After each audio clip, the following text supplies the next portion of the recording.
Hello guys, sa video na ito ituturo ko sa inyo kung paano i-private ang inyong Facebook account ngayong 2026 para mas secure at protektado ang inyong mga profile. Tara, simulan na natin. Ngayon guys, open lang natin ang ating Facebook. Tap profile na may 3 lines. Scroll down, tap settings and privacy. Tap settings. At dito guys, hanapin nyo ang tools and resources. I-tap natin ang privacy checkup. Dito hanapin nyo po ang who can see what you share. Tap lang natin ito. Tap continue. At dito guys, kailangan po yung profile information natin ay naka-only me. Dapat lahat yung mga nandito. Yung email, yung birthday, dapat po naka-only me yan. Kung hindi po yan guys, naka-only me, halimbawa ito,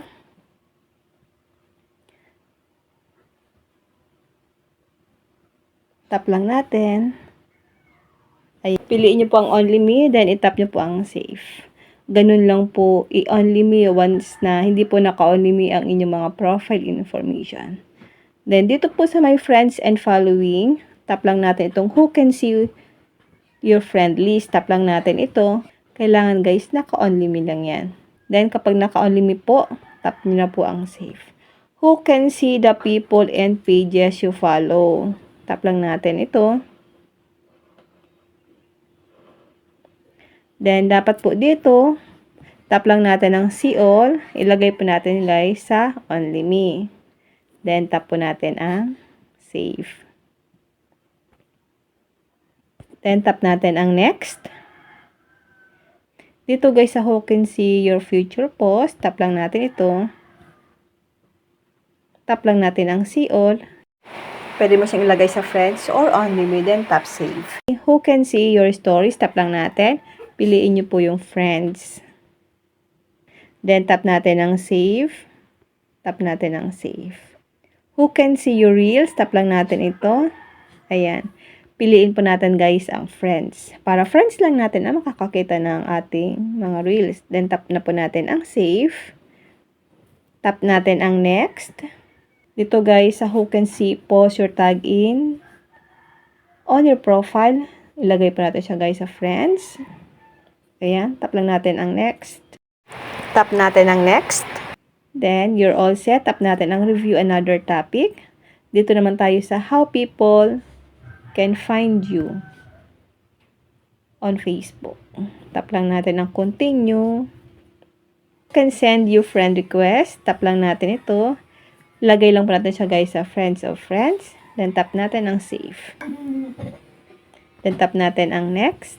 Dito naman guys sa people with your email address, ilagay nyo po siya guys sa no one. People with your phone number, ilagay nyo po siya guys sa no one. Tap lang natin ito. Paano po ba siya guys ilalagay sa no one? Piliin lang natin ang no one, then tap natin ang save. Tap po natin guys ang next. Dito po sa may search engines, wag po siya guys i-turn on. Kailangan po naka-turn off yan. Then tap na po natin ang next. Tap lang natin ang review another topic. Or yung iba guys, tilalak po nila ang kanilang mga Facebook account para maging private. Paano po ba yun? Tap lang natin ang 3 lines na may profile, tap settings and privacy, tap settings. At dito guys, meron ditong nakalagay na profile locking. Tap natin ang profile locking, then tap nyo po ang lock your profile. Yung iba guys ganito, nilalak po nila ang kanilang mga profile. Okay, tap natin ang okay.